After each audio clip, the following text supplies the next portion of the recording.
तो वह सुबह उठते ही हम आ गए थे, मतलब बाथरूम करने गए थे और अभी जा रहे हैं, मुंह धोएंगे, फिर नाश्ता उसका करेंगे।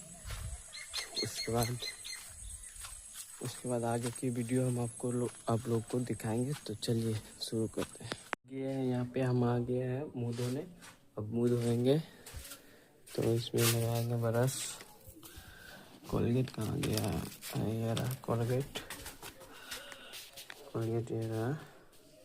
आप लोग को थोड़ा देर में दिखाते हैं मुँह तो धो के कहरूर।